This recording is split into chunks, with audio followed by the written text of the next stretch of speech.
بسم الله الرحمن الرحيم الحمد لله رب العالمين والصلاة والسلام على سيدنا ونبينا محمد وعلى آله الطيبين الطاهرين واللعنة الدائمة الأبدية على أعدائهم أجمعين إلى قيام يوم الدين إن شاء الله. Today we are going to take one of the bahth of Sayyid Alkhoei. It's going to be bahth number 4 in our session.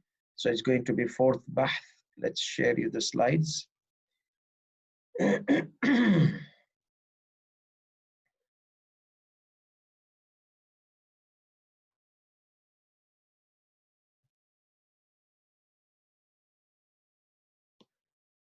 Okay. رب اشرح لي صدري ويسر لي أمري واحلل عقدة من لساني يفقه قولي. So we discussed about the concept of taqleed of a female marja'. We may need to repeat it because many of you were not there. Then we started talking about the concept of a'lamiyya. We mentioned that a'lam is most knowledgeable. So why some maraja, they say marja' must be most knowledgeable.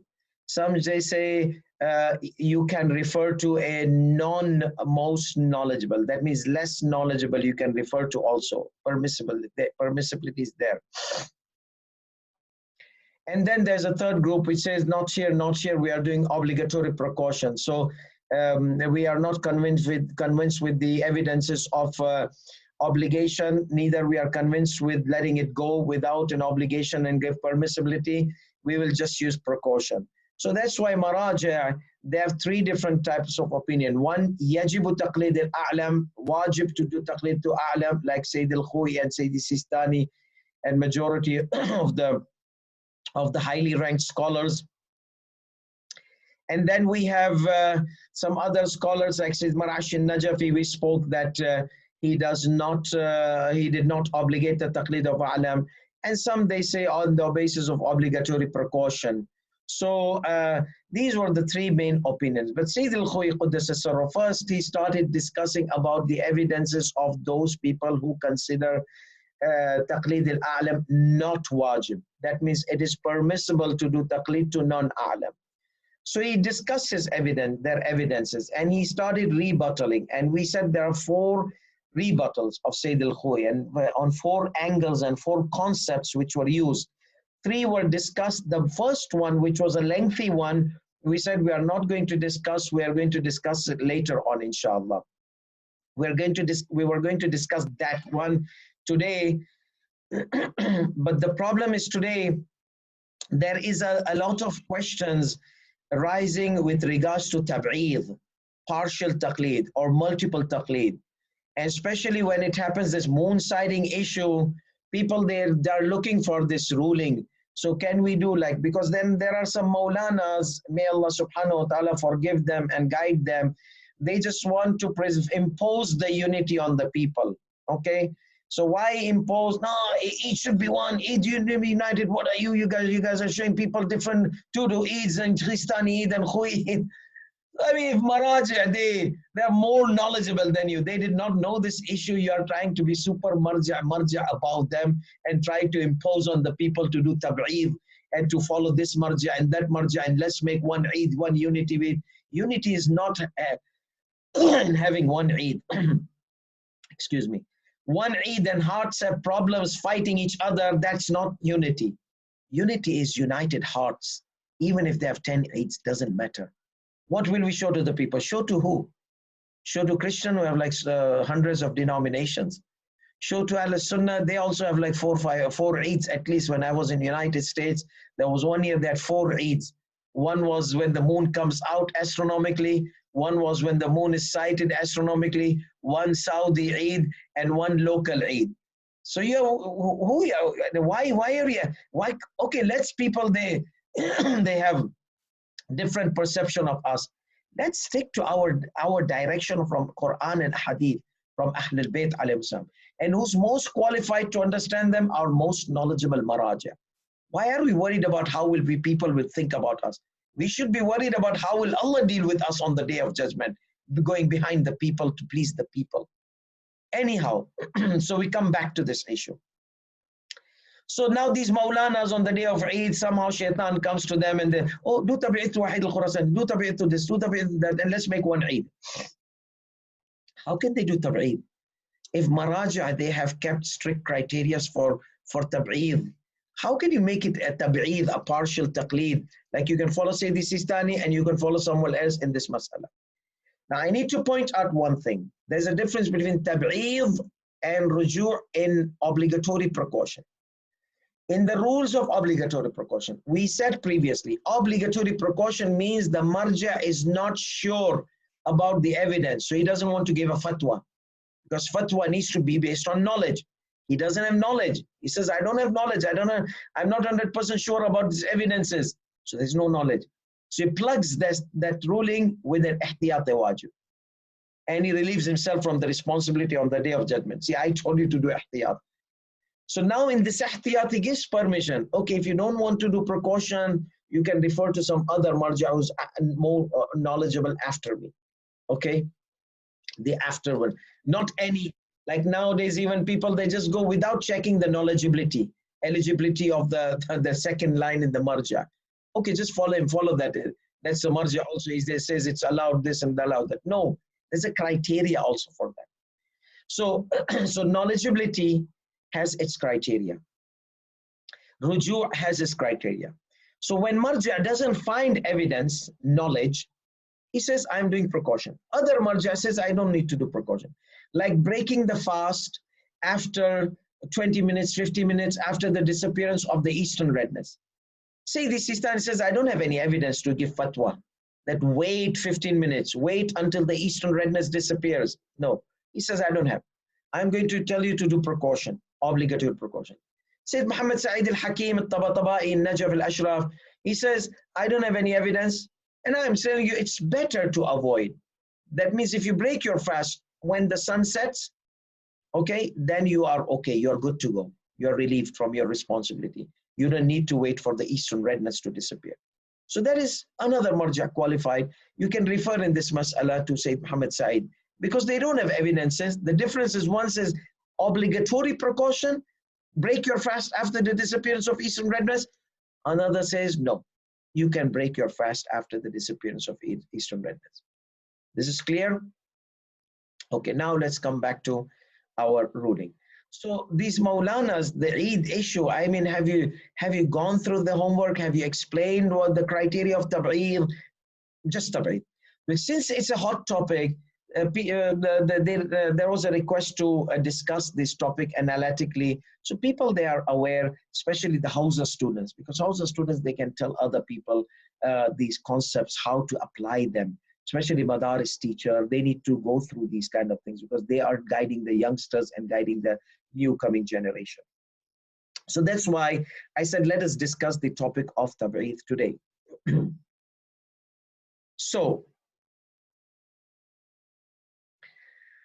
as I said, that this is these rules of Sayyid Alkhoei, he's explaining the fatwas.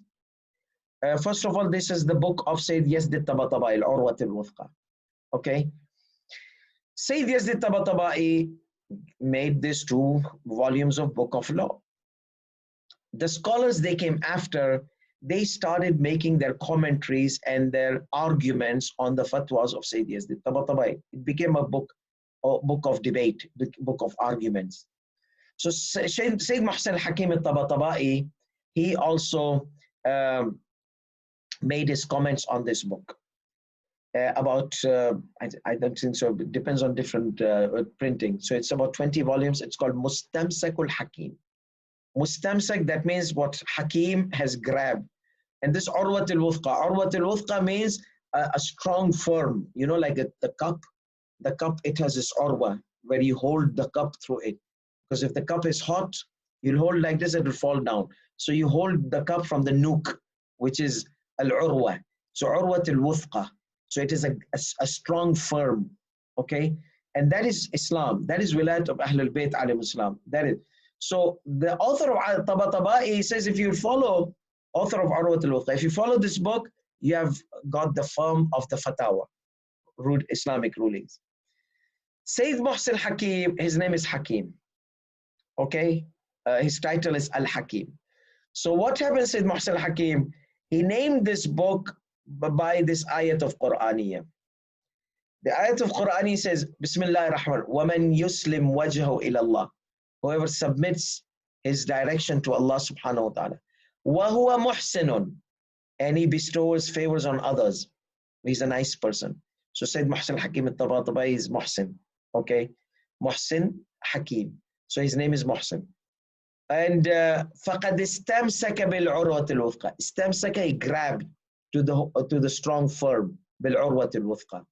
Which is Islam, Quran, Wilayat of Imam Ali ibn Abi Talib, the direction, Sirat al-Mustaqim, direction of Prophet Muhammad sallallahu alaihi wasallam. So this is the strong firm.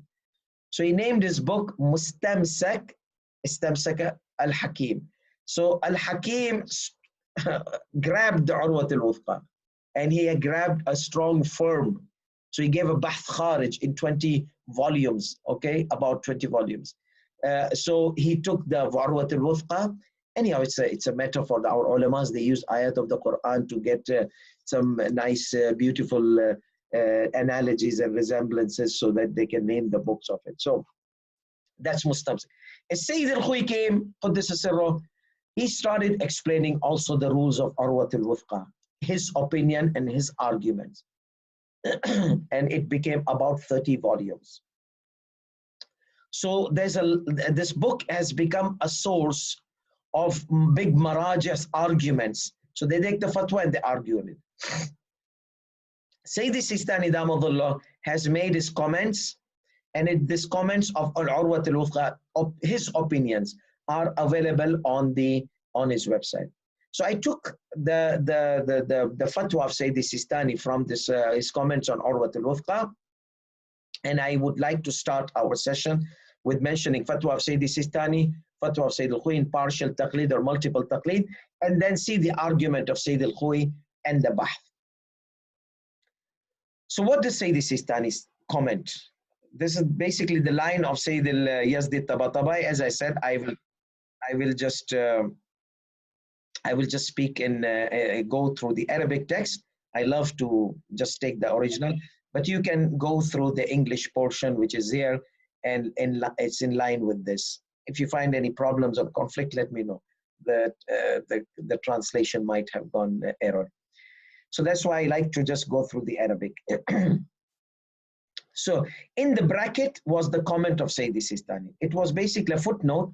I copied the footnote and kept it exactly where it belongs.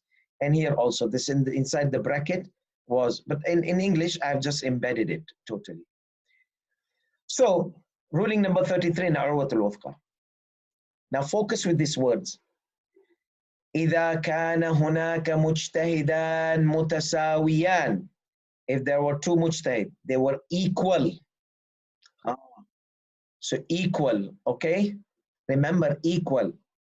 Don't tell me, oh, Sheikh Razi said that the tab'id is okay, we can do tab'id. Wait. Don't put on my shoulder things I have not said, okay? That's why I have kept it in red, bold, highlighted, or underlined. So this is the condition of tab'id, okay? Condition of tab'id. There are two conditions of tab'id. This is one condition. And Rule 47 gives another. So if this condition is not available, you cannot do tab'id, partial taqlid or multiple taqlid, according to Sayyid Sistani and Sayyid Alkhoei. So it says, إذا كان هناك مجتهدان متساويان. If there were two mujtahids, two jurists, two maraja, equal في العلم, in knowledge, كان للمقلد, the responsible person would have an option to taqleed, to do taqleed, to follow أيهما شاء. You follow this, you follow that. ويجوز التبعيض في المسائل. You can take some from here, some from here, some from here, some from here. Nowadays, our youngsters, they like to do tab'id. They want to take easy laws, easy from here, easy from there. Well, if you prove that they are equal, why not? Take from here, take from here. Okay? So Sayyid Sistani says, أيهما شاء. You can take from his comment is, you can follow any one of them.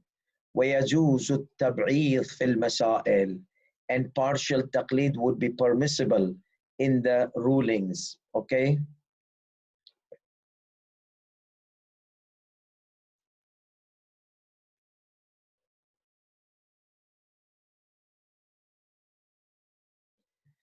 Okay. So partial taqlid is permissible. With what condition? If these two mujtahid were equal in knowledge and their differences. So this is wajib. Now he gives a recommendation, which say the Sistani okays it because he did not make any comment on it. وَإِذَا كَانَ أَحَدَهُمَا أَرْجَحْ, if one of them had preference. Sayyidina, what are these factors of preferences to choose one of them? Okay, he says أَرْجَحْ مِنَ الْآخَرِ, from other, one was preferred from other, there was preferences and characteristics. So what are these preferences?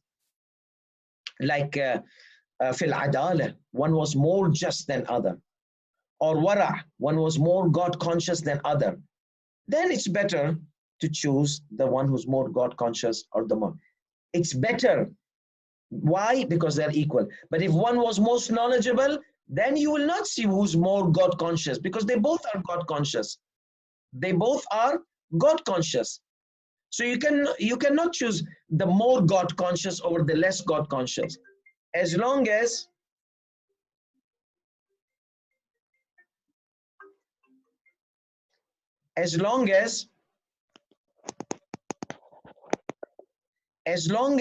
they are equal, you can choose anyone you want, as long as they're equal. Yes, it's better if they are equal to choose the one who is more just, or both are just. We are talking about more just. That means both are not committing haram, both are not immoral, both are not lying, both are not, no, both are just, but one is more just, or one is more God conscious. How? Because you saw one marja, he did wajib, one marja, he did more mustahabba. But these things are subjective, because that's why Sayyid Alkhoei did not give importance to this issue. Why? Because are you going to judge a marja from his obvious actions and apparent actions? What about the inner? Okay, what about the inner? How can you know from inside he's more God conscious? These are all things which we can't. Knowledge, yes, we can, because knowledge is criteria. It's mathematics. It's logic. But to say more knowledgeable in argument, yes, you can. But to say more God-loving, more God, okay, he's doing 100 rakat of Salat al-Layl, but that marja is not doing, but that marja is doing more seeking knowledge. And so seeking knowledge has more reward than your Salat al-Layl. So then who's more God cautious? That one or this one? So these are all flexible issues. So that's why Sayyid Yazd Tabatabai considered it. However, Sayyid Sistani did not make any comment on it. And Sayyid Alkhoei in Minhaj al-Salihin, he just chucked it out, this condition. You see, more God-loving, more God-conscious, more God. These things cannot be things precisely. You cannot judge people by their actions, apparent actions. No. The God consciousness is something inside. More just, yes. He's more just, and he less just. Sometimes you may know, but more God conscious, less God conscious. These are inner things. These are related to ma'rifat. How can you know that this marja is more ma'rifat than that marja? Just by telling future or something like that, that does not make him more knowledgeable. So therefore, most knowledgeable is not something which is a relative or subjective criteria. It's an objective thing. You have knowledge in front of you, have knowledge, other knowledge. You compare their analysis. It's like any other knowledge. It's like a professor in PhD can compare the PhD thesis of his students. Okay, so that is what we are talking. Something which is in front of you. The arguments are there. The conclusions are there. How strong they are, how deep they are, how shallow. This is how you know most knowledgeable. So there is something which you can. So he says, this is, so now we come to this point, this red colored point. Okay. Mutasawiyan. How can I prove that these two marja are two equal? Through experts. Experts who have the skills to analyze the comparative methodologies of the maraja. Comparative. Okay. So they can compare the methodologies of maraja. They can see the strength and weaknesses. Not every ayatullah. There's so many ayatullahs. Everybody calls ayatullah. One day I was with Sayyidi Sistani Damadullah, and I asked him a masala. I said, I heard it from ayatullah. He says, which ayatullah? I told him, Sayyidina, I don't remember the name. He said, don't believe every ayatullah. This is words of Sayyidi Sistani. Don't believe everybody who says ayatullah, they're ayatullah. There are many ayatullahs that are not proper ayatullah. They're not mujtahideen. This is Sayyidi Sistani telling me. So not every ayatullah if you find in Qom or in Najaf is ayatullah. Okay? There are fake ayatullahs as well. The word of Sayyidi Sistani, please be careful. Not everyone whose title ayatullah is ayatullah. We have serious problem, he says. So therefore, there are fake ayatullah. So not everybody's, oh, fulan is alim, fulan. No, you check about his level of knowledge, how much he's known in the area of knowledge. So basically, ayatullah or a mujtahid, this mujtahid is not any mujtahid. You have thousands in Qom and a few hundreds in Najaf. But they are not qualified to distinguish, and they don't have the comparative skills to compare the mujtahideen. So they can say this is more knowledgeable than this, or this is more accurate than this marja. Majority, they don't have this. I'm telling you personal experience. I'm not a mujtahid. But when I ask the mujtahideen and I ask the scholars there, some of them, they don't have even basic skills which I studied in a basic Hausa level. They don't have these skills. And they're being called ayatullah. Okay, I don't know why, how there is no proper scrutiny in Hausa, because there are too many problems. The fitna happens. If somebody speaks up against some ayatullah, then there's a protest, there's a fight, it becomes a fitna issue. It's very complicated to explain. It's easy to say why there's no scrutiny. But the problem is that if they try to scrutiny the other ayatullahs, and there's so much problems. So that's why Sayyidi Sistani and many mujtahideen, they stay away from this fitna. They say we don't want to get involved in headaches, problems. You see, so therefore there are fake ayatullahs. You raise your voice against fake ayatullah, they put you on a bad spot, okay? And they try to fabricate things against you, and they try to make fake things against you, and they try to demean you, and a lot of problems happen. And then your followers will rebuttal and defend you, and their followers will rebuttal and defend, and it becomes a very messy situation. We have gone through those. I have gone through those situations when I was in my first years of Hausa student. So like I tried to become a super thing, and I tried to rebuttal those who are not proven to be mujtahid, and they're titled by ayatullah just because easy material given, easy masail, making everything easy for the youth. We started blasting this ayatullah, and we gave proper blast. Nuclear blast started coming on us, okay? So therefore, it became a messy situation. And Sayyidi Sistani does not like these kind of fitna issues. So there is a reason where people cannot do a proper scrutiny system, okay? Because there is too much fitna happens, and then people will fight each other, and it becomes worse than killing each other. Al-fitnatu ashaddu min al-qatl. So now we come back to the mujtahidan mutasawiyan. So who decides? Not me. I'm a layperson. Those who are qualified in Hausa, and there are of two levels. One are mujtahideen, okay, proper mujtahideen who have comparative skills. So they can tell you that these two mujtahideen, like we are having a problem now. We want to prove that Sayyidi Sistani is equal to Sayyidi Alkhoei. So we can have this partial taqleed about Eid and all those kind of issues which are floating now. So, but we can't. We come back to this square zero. Because some people, majority of the people still, they say that Sayyid Alkhoei was most knowledgeable and no one is in this time. So those who are saying Sayyidi Sistani is most knowledgeable, their testimony conflicts with the vast majority of the testimonies. Now here, majority is not the criteria. The qualified people are the criteria. So there are more qualified people who are considering Sayyid Alkhoei still Aalam and still he had the depth. So that is on the level of Maraja. So let's say if the Mujtahideen, not Maraja, Mujtahideen, they're not followed by anybody, and they have not presented themselves as Marja. Marja means do taqleed to me. Mujtahid, no, I have my opinion, I do my own taqleed. I've reached that level of ijtihad. I don't need to follow Marja, and I'm not presenting myself as a Marja. So when these kind of personalities, Mujtahideen, not any Mujtahideen, those who have skills of comparative analysis, they have this, and there are very few. If they tell you Sayyidi Sistani and Sayyid Alkhoei are equal, then enjoy the tab'eed, enjoy the multiple taqleed, enjoy the partial taqleed, whatever you can say, tab'eed. Okay, that is number one. Ahl al-Khibra. There is another way as well. Okay, there's another way to find out who the two mujtahideen are equal. What is that? If you are not able to find out, you know, Sayyidi Sistani is from, like for example, after Sayyidi Sistani, who's most knowledgeable after Sayyidi Sistani?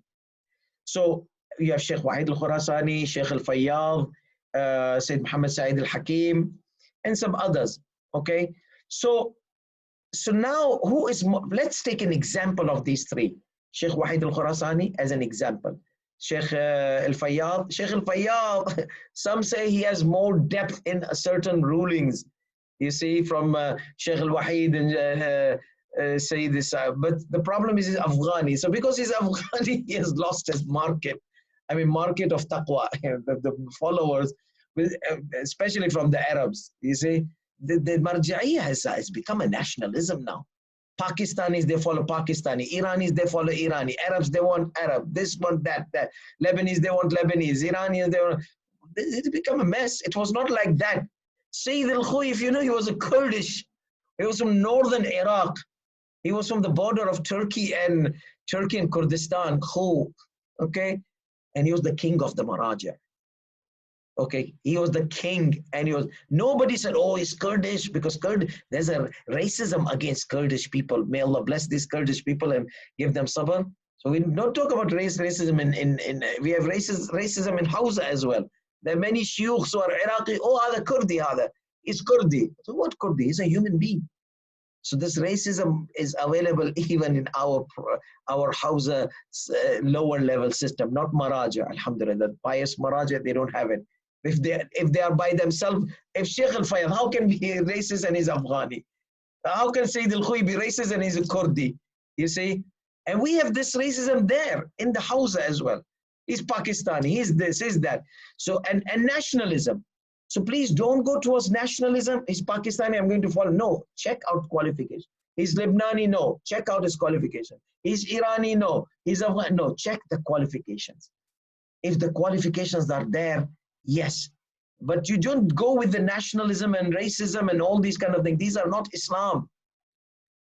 Nationalism could be Islam, but as long as there's no prejudice and demeaning other nationalists.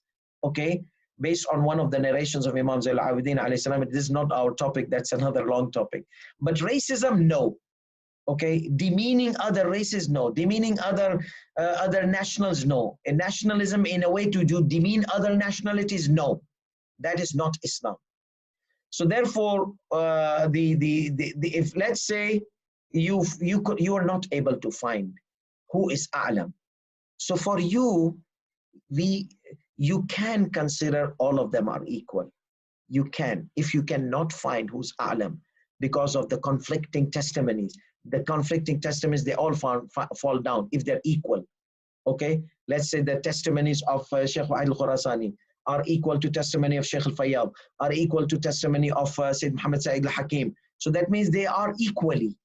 This is for a lay people. He can find out this by not knowing A'lam and trying his best, not knowing A'lam, seeing conflicting testimonies, then that is also a way that you are not able to find a'lam. So what should you do? You can't do precaution. So then you can choose any one of them. So here also you are. So finding two mujtahid are equal. One is on the qualified high level, Ahl al-Khibra qualified people to say. One is on your level, your inability to define and pinpoint the a'lam is one of the causes that you can consider them, because ihtiyat you cannot do. So your role will be to consider them all equal. Those who are in the highest level of knowledge, not every ayatullah, as I said. No, those who are known in Ahl al-Khibra to be maraja, properly maraja, true maraja, not fake maraja. So from those, you can choose anyone. Okay, so this is on the level of awam. So if somebody, why are you not following taqlid fulan a'lam? Just tell him, can you please prove it to me? How is he a'lam to you? No a'lam, please prove it to me. Let's not, you are academic, Hawza's the biggest academy in the whole world, and its age is 1,000 years since Sheikh al-Tusi. If you want to go back to Imam Sadiq alayhi salatu wasalam, then 1,200 years. If you want to go back to Rasulullah sallallahu alayhi wasallam, then 1,400 years. This is our legacy of Hawza.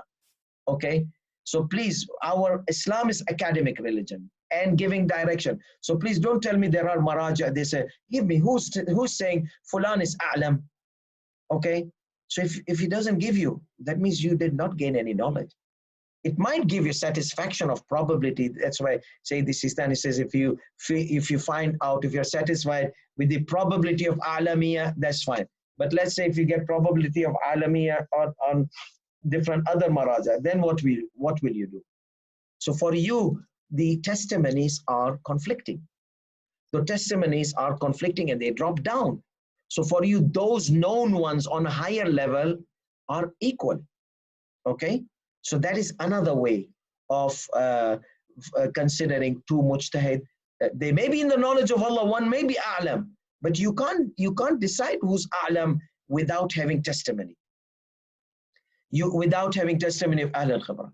Now, majority of Ahl al-Khibra, if they will tell you even, they'll tell you, please don't tell anybody else. Because if other marjas people, they will find out, they will attack me. And it happened. I have examples for it. So that's why even the mujtahidin who are saying fulan is a'lam, they say, please don't, because I was told, one of those who told me, say this Sistan is a'lam, says, please don't tell anybody that you took it from me. I'm telling you, keeping Allah at witness in my between me and Allah, that I attended the bahth of Sayyidi Sistani and bahth of other maraja, and I find Sayyidi Sistani is more accurate. But please don't tell anybody. Now this don't tell anybody is helpful for me, because I found, but for those people, lay people, this don't tell me. Everyone comes and fulan, because I saw fulan is a'lam. Okay, who's your, we can't tell you who. Then please keep it to yourself. Okay? Keep your testimony to yourself. If you don't tell me the names, and if they are afraid to give the names, I will tell on the day of judgment, Ya Allah, I did not have knowledge who's a'lam. You're going to account me, yajibu taqlid al-alam, wajib to do taqlid to alam. You're going to hold me accountable, Ya Allah, on the day of judgment, because I did not know who's a'lam. The scholars, they were afraid of fitna. The shuyukhs on the second level of masajid, they say, we can't tell you the name, we cannot tell you the name because it will cause fitna. So for me, not telling me the name and not being able to prove it properly is that you haven't given me any information. You haven't given me any knowledge. You have given me probability. Yes, say this Sistani says you can do taqlid based on the probability of a'lamiyah. But knowledge you have not given me. You have not proven that fulan is a'lam to me. Okay, so this is a very important ruling where many lobbyists of the Hashia, lobbyists of the Maraja, many of the Maraja, not all, they have this lobbying for a Marja, and then say, we can't say. Then don't say. Then to me, all are equal. Because there's no testimony for me. I am a lay person. I'm not a scholar. I'm not a mujtahid. I'm not bahqad. I've not studied 20 years in the Qom or Najaf on the level of ilm al-usul and bahth kharij, so I can know this thing. And by the way, most of this, We were there in Qom for 10 years, 15 years. When you try to track their records, many of them I found out, they don't have a good record in the Hausa. Mostly involved in politics, political issue, political, where you're there to, I'm not saying political bad. Imam Khomeini rahmatullah alayhi was a politician, was a great marja. Okay? But what the many Hausa students, they go there to come to become politicians without having the knowledge of Hausa. And then they tell you, Fulan is Aalum. Oh, because I have been 15 years there in Hausa and I saw.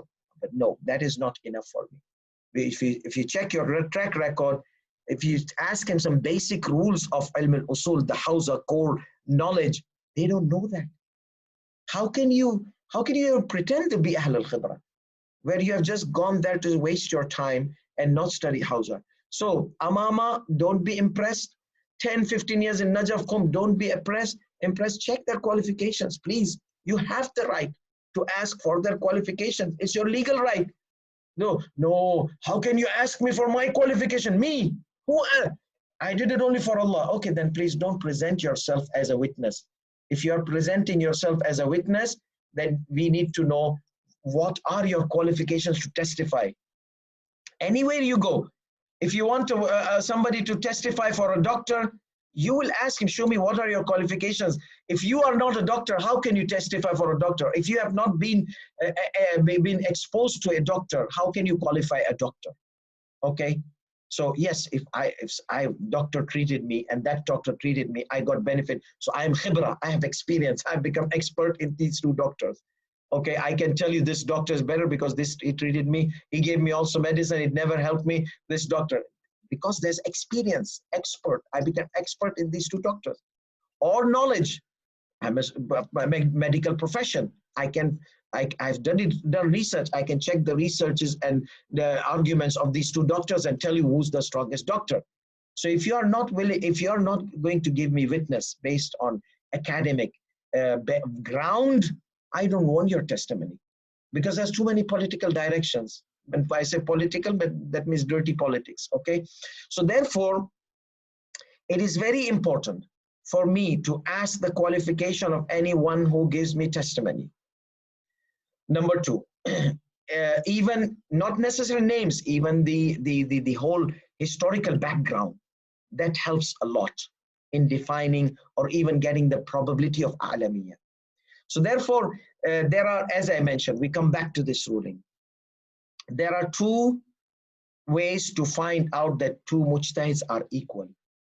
Way number one, method number one, you ask Ahl al-Khibra, those who have this expertise of comparative analysis. They can compare, but not any mujtahid, not any ayatullah. Even the good ayatullahs, some of them, they don't have this ability to compare. I'm talking to you based on my experiences with the mujtahideen and the ones who are involved with other mujtahideen. Okay, not I can't say any personal thing, but I'm telling you according to, and you will tell me, give me names. I will not give you names, sorry. But this is good for me, and anyone can encounter these situations. So, mujtahidan mutasawiyan. Another way, if you're not able to find out this is alam, this, you can't judge, you can't do this, you'll be responsible in front of Allah. If you don't have testimony, Fulan is alam, then Fulan, you can't even say that. You'll be held accountable because you're giving judgment that mujtahid is not alam. You're giving negative judgment to that mujtahid. So you will be responsible. So what will you do? I don't know. I don't know who's alam. So that means to you at this point, they're equal. Let me tell you a practical thing happened. When Sayyid Alkhoei RA died, rahmatullah alayh, what happened? That Maraja of Najaf al-Ashraf, they presented a document, 4 names. Okay, 4 names, 2 from Qom, 2 from Najaf. Who were these 4 names? Sayyid Abdullah al-Sabzawari, rahmatullah alayh, from Najaf al-Ashraf. Sayyid Ali Sistani, from Najaf al-Ashraf. Sayyid Muhammad al-Rawhani, he was in Qom. Sayyid al-Gulpaygani, from Qom. So 2 from Najaf, 2 from Qom. They said, this is their words, Irja'u ila ayyi min ha'ula. Refer to any of these 4. Mubri' lidhimma. You'll be relieved from your liability. Why didn't they say choose the alam from it? Because lay people cannot find out. And Allah subhanahu wa ta'ala says, La yukallifullahu nafsan illa wus'aha. Allah will not put burden on people which they don't have the capacity of it, to handle it. How can Maraja they put that burden? How can Mujtahideen they put burden? If Allah doesn't put, finding A'lam is not a simple thing you can do it. No, it's worse than rocket science, finding an A'lam. Okay? Not just academically, with all these fitna and surroundings, it becomes worse. Now say the Sistan is shining like A'lam, it has become a miracle that somebody popped up and became known as an A'lamiyya, because that is one of the criteria of A'lam. It's popular in community, in the knowledgeable community of experts to be A'lam. So the Shia world, many of them, they are following Sayyid Sistani Damadullah. So he has this popularity also, which gives the indication of A'lamiyya, satisfaction of A'lamiyya, as according to Tawdih al-Masail. This rule you can go to Tawdih al-Masail. But at this point, I'm telling you, for people to define A'lam from these four, it was difficult. So people, they followed Sayyid Abdullah al-Sabzawari, because the Mujtahideen, Ahl al-Khibra, they said anyone so they presented them as equal. What does that mean? That means Tab'id could also be possible. Okay, partial taqleed between these four. So when Sheikh al-Araki died, rahmatullah alayhi al-Qum, Jami'at al-Mudarrisin, the Qum organization, they decided to present only 7 from Qum. They never presented Sheikh Sayyid Muhammad Sa'id al-Hakim, they never presented Sheikh al-Fayyad, they never presented Mujtahidin of Qum. They just, Najaf, they just present. When ulama Najaf they presented both Qum and Najaf. 2 from here, 2 from here. But ulama Qum, Jami'at al-Mudarrisin, they presented about 7. And there were about like 30-35 signatures. And as I said, some were Ayatullah, some were not Ayatullahs. So therefore, Ayatullahs, even if some were Ayatullahs, some of them, they might not have this capacity, because I asked some of the names, okay? So they were not, they never taught comparative Bahth Kharij. So how can they compare and they say these are the, anyhow, no one from them said this is A'lam. They said these are the Mujtahideen, you can, qualified Mujtahideen, you can refer to any one of these 7. Again, why not A'lam? Because it's difficult to define A'lam for the Awam. So for Awam, anyone, they refer to one of these 7. Who are these 7? So Sheikh Wahid al-Khurasani, Sheikh Mirza Jawad al-Tabrizi. These were from the senior Maraja, old Maraja. So they were presented now officially. And so Sheikh Wahid al-Khurasani, Sheikh Mirza Jawad al-Tabrizi, Sheikh Nasir Makan al-Shirazi, Ayatullah Lankarani, Ayatullah Behjat, Ayatullah Khamenei, and Ayatollah Safi Gul Paigani. These 7 were presented in a written declaration. So refer to anyone. So if the Mujtahideen, if the Ahl al-Khibra, they do not impose A'lamiyya on the people, because to the people it is very difficult to define the A'lam. Okay, so that is why for them it is like equal. For the people, these 7 are equal. Though some of them, they were senior and more senior, and some of them, they have become recently, they were testified as a marja. So there is a difference, but they left it on the people to find out. People, what could they find out? That means if they are on a scholarly level, they are studying in the Hausa for 10-15 years, they have access to the Ahl al-Khibra experts, they would able to define their choice. And that's why they pass it over to the lay people. So we have Marja, this is the hierarchy. Marja, and from the Maraja there is A'lam, then there's this known Maraja, then there is this unknown Maraja, then there is this Mujtahideen who have not presented. Okay, they have not presented themselves to be followed. And then after the Mujtahideen, those people who are studying Hausa Ilmiya for long periods of time, like 10, 15 years, and they are attending continuously Bahth Kharij. They have access to the experts, access to the Ahl al-Khibra. So when they come to Maulanas, Imam Jama'ah, and all this, they come to us, they tell us, that can give us satisfaction because they have the accessibility. They might have done their homework and they chose someone whom they felt that he's A'lam. So that's why for us, lay people, we only have this Imam Jama'at and Sadat who are coming from Najaf and Qom studying long period. And as I said again, not everyone who studies in Najaf and Qom studies good. Many of them are there to waste time. Many of them are to go and live because of their economical crisis in their countries, their poverty. They go there and they find everything free. This is what they tell me, that the organizers of the houses, they tell me that people, they just come to us because they want to live a free life, free food, free everything, free accommodation, because they're dying in their country. So not all, I'm saying, so from these you will find very few. And many of them, they are majlis reciters. They are dhakirin, they are not even scholars. They go there, also do dhakirin. They go, it's not, may Allah bless this dhakirin, they have done an amazing job in maintaining the azadari of Imam Hussein alayhi salam. But there are some dhakirin, they start giving like these kind of direction. Oh, fulan is alam, fulan is alam. So when I checked their qualifications, they had basically done 3-4 years in the hawza. And the rest, they were just doing their dhakiri and this and that. And so not everybody is serious in Najaf and Qom, or the scholars who are studying like 10, 15 years. You have to check their qualifications and ask their teachers, how are they? Are they attending to your classes? Anyhow, so how will I ask their teachers? I know them, I don't know their teachers. Again, we come back to the same point. Then I don't have any access to Ahl al-Khibra, me as a layperson. These who are coming from Qom and Najaf, they might be one of those who just went there to waste time. Very few might be. How will I know that he's truly a Hausa student there, or no, just went there for any other purpose? How will I know? So that's the problem, that there's a big loophole in the whole. So that's why, for me as a layperson, for me, those days at 7, for me, these are all equal. So I can do tab'eed to any one of them. For me, those 4 maraja were presented, they were 4 equal. Obviously, we did our investigation. We were majmu'ah group of Hausa students. We tried to investigate. We were able to find out that there were a few, they said, say the Sistani is more accurate from all of the mujtahideen, which were 4. So we started following them, okay?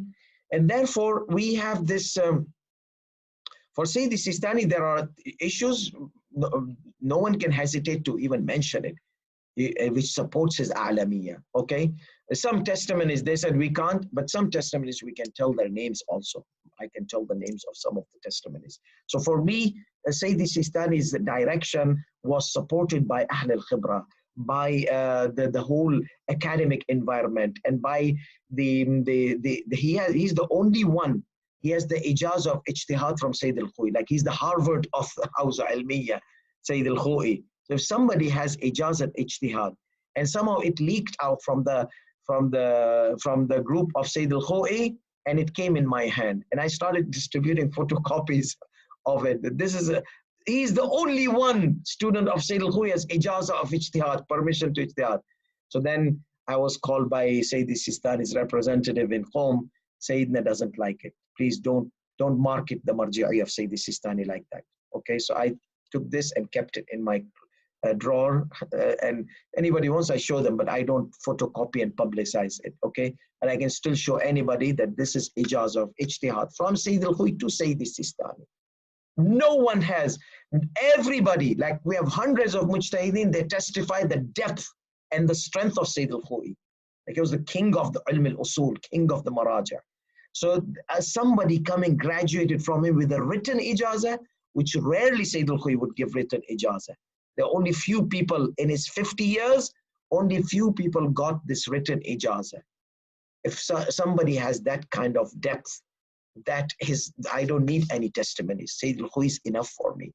Okay, his institution is enough for me who gave him this ijazah. So anyhow, so Sayyid Sistani, I just took it away.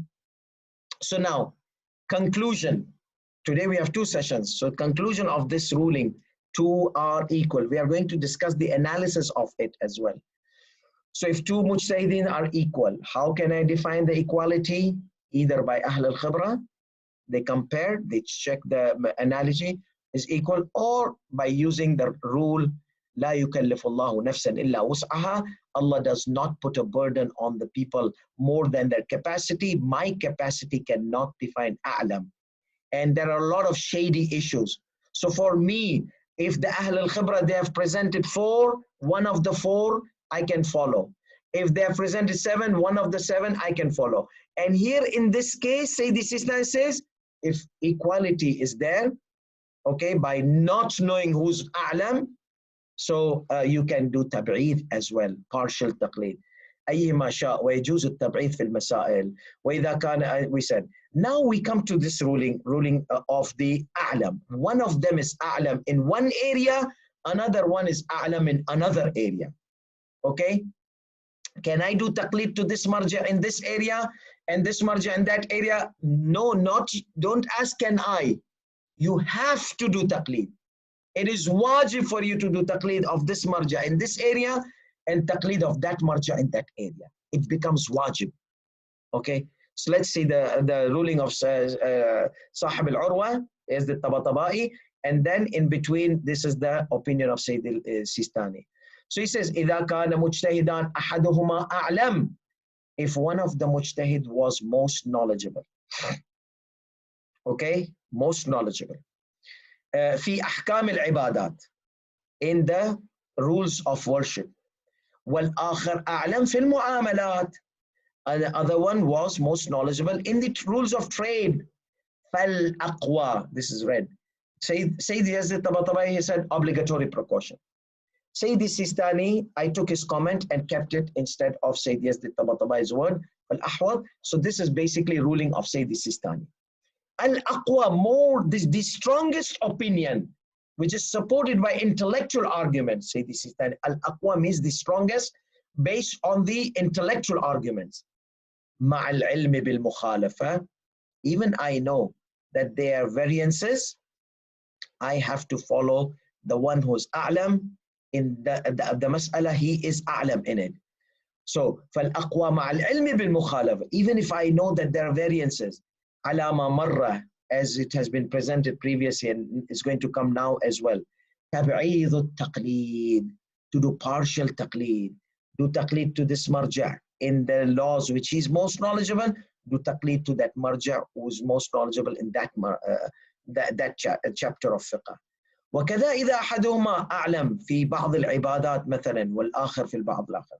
Or not two different sections, worships and trade. No, even in the section of worship, even in the section of salah, one marja is a'lam in salat al-jum'ah, for example. One marja is a'lam in the daily salat. So I will follow this marja in the ruling of Salat al-Jum'ah. I will have to follow this marja in the ruling of regular ahkam. So this is the ruling. So we have two scenarios. Equality, no, one is a'lam. So in equality, you are allowed to do tab'id. If one is a'lam than another in one area, then you have to do taqlid. So that is obligatory tabligh, obligatory partial taqlid, obligatory multiple taqlid. Okay, and let's see rule of Sayyid Alkhoei, comments of Sayyid Alkhoei on same Yazid Tabatabai. It's ruling number 47 Al-Urwat Al-Wuthqa, same book. But this is Sayyid Alkhoei's comment. إذا كان مجتهدان, if there are two mujtahid, okay? If there are two mujtahid, أحدهما أعلم في أحكام العبادات. One of them was most knowledgeable in the rules of worship, section of worship, and other was in the section of trades and transaction. This is Fal Ahwat is rule of Sayyid Muhammad Yazid Tabatabai, Sayyid Yazid Tabatabai al-Hakim, rahmatullah alayhi, the author of the Urwa. Sayyid al-Khuy is in bracket. Bal al-Azhar, Sayyid al-Sistani said al-Aqwa. Sayyid al-Khuy says al-Azhar. So what is the difference? Most apparent to me, most strongest to me. Aqwa usually comes when there are intellectual arguments, conflict each other. So there is some strongest intellectual argument. So Sayyid Sistani is using strongest intellectual arguments, okay, over the regular intellectual arguments which allows the taqlid of non-a'lam. But for him, he says, no, it is most strongest opinion to me. Al-Azhar means apparently. So when you have a dalil, you have ayat of the Quran, ayat has apparent meaning and non-apparent meaning. So if it is apparent meaning, if it is apparent meaning, what does that mean? That means that there is a non-apparent meaning. So one word in the Quran can have a metaphorical meaning and an apparent meaning. So in apparent meaning, when Maraja, they argue. So he says, it is apparent to me this opinion. Another Marja says, no, most apparent to me is this opinion. See, al-azhar, most apparent. That means Sayyid Alkhoei says the evidences indicate mostly they're apparent in that you have to do taqleed of this marja in this section and this marja in and you know that there are variances مع العلم بالمخالفة. So تبعيض التقليد, partial تقليد, وكذا إذا كان أحدهما أعلم. This same, that if he was in the ibadat, same. In one area of the salat, this marja is alam, follow him. In another area of salat, that marja is alam, follow him. So then Sayyid Alkhoei goes, elaborates this ruling. وقد اتضح مما ذكرنا في مسألة وجوب تقليد الأعلم. It is apparent, it is obvious from whatever we have mentioned in the evidences. Last week's lesson, remember last week we mentioned the evidences of the permissibility of doing taqleed to non-a'lam. He refuted them and then he presented his arguments of doing the taqleed to alim. Some are left, inshallah. Next week we are going to do, as I said, that this issue was raised by several students, so we had to present it because it has a lot of practical ramifications in it. So he says that a'lam fil ibadat, and the other was most knowledgeable in the trades, because he has more awareness about the sources. So the a'lamiyah is how much grasp you have in the sources and in the logical methodology. That is what makes a person more knowledgeable. وَالْأَخْبَارِ وَتَضَلُّعِهِ فِي الْفُرُوعِ. And even in the applications, he has vast ability to practice those general rules and the general evidences on the sources. وَالنَّظَائِرِ, and the similarities. وَقُدْرَتِهِ عَلَى الْجَمْعِ بَيْنَ مُتَعَارِضَاتٍ, and he has the ability also to resolve the conflicting evidences from the narrations. وَالْآخَرِ كَانَ أَكْثَرُ إِطِّلَاعًا, and other one was most knowledgeable. So this is most knowledgeable in this area, other is most knowledgeable in other area. Even in the ilm al-usul we are talking, even in the ilm al-hadith, one is most knowledgeable in ilm al-hadith, one is most knowledgeable in ilm al-rijal, one is most knowledgeable in ilm al-fiqh, one is most knowledgeable in ilm al-hadith, ilm al-usul, whatever. So he said, and the other was most knowledgeable in the qawaid al-usuliyya, the general rules of principles of deduction, deducing the laws from his resources, the common rules, wal-kubrayat. وَمِنْ هُنَا, from this he concludes, كان الأول أعلم في العبادات والآخر في المعاملات. If the first one of the marja' was most knowledgeable in worships, another was most knowledgeable in trade and transaction. Like nowadays, Sheikh al-Fayyad, who's Afghani, who's not, the people they know he's Afghani. Why? You're racist. Why are you saying like that? Sheikh al-Fayyad, when you look at his rules of sharing, according to scholars and Ahl al-Khibra, not me, okay, they say he has depth in the rules of sharing and business because he dealt with sharing before when he was in Pakistan, in Kuwait, you see, he dealt. So now when he has this grasp in ilm, and he is one of the giant students of Sayyid Alkhoei in ilm al-usul. So many of them, they say Sheikh al-Fayyad has depth in the rules of business, trades and transaction. And so this says, if he's alam, you can follow him. Okay, I allow you. He's allowing. If someone mujtahid was a'lam in trades and transactions, some mujtahid was a'lam in ibadat, so follow that marja. In trade and transaction, follow this marja. That is tab'eed, that is multiple taqleed, that is partial taqleed. وَيُقَلِّدُ الْأَعْلَمْ فِي الْمُعَامَلَاتِ, and does refer to the a'lam, most knowledgeable in the trades. So the one who is most knowledgeable in ibadat, he does taqleed to him in ibadat. The one who is most knowledgeable in mu'amalat and trade and transactions, he does taqleed to this marja. فيه So what is your evidence, Sayyidina? What is your evidence of partial taqleed? He says, وَالْوَجْهُ فِيهِ, my direction, my evidence is, هو الأدلة الدالة على وجوب تقليد الأعلام. These are the same evidences which indicates that you have to do taqleed to the a'lam. Okay? كما قدمناه في محلها, as we mentioned in our previous arguments. هذا كله عند العلم بالمخالفة بينهما. If you know that there are variances, but if you don't know that they have differences, because that's the criteria of Sayyid al-Alkhoei in A'lamiyya. A'lam is important because we know that they have variances. Let's say they both were equal, then you can choose anyone. Then you can go to non-A'lam as well. Okay, because they're both equal. Everything they say, their methodology is equal. Everything, they don't have any differences. So then they're copy of each other. So here, as I mentioned, the main core criteria of taqleed is most knowledgeable.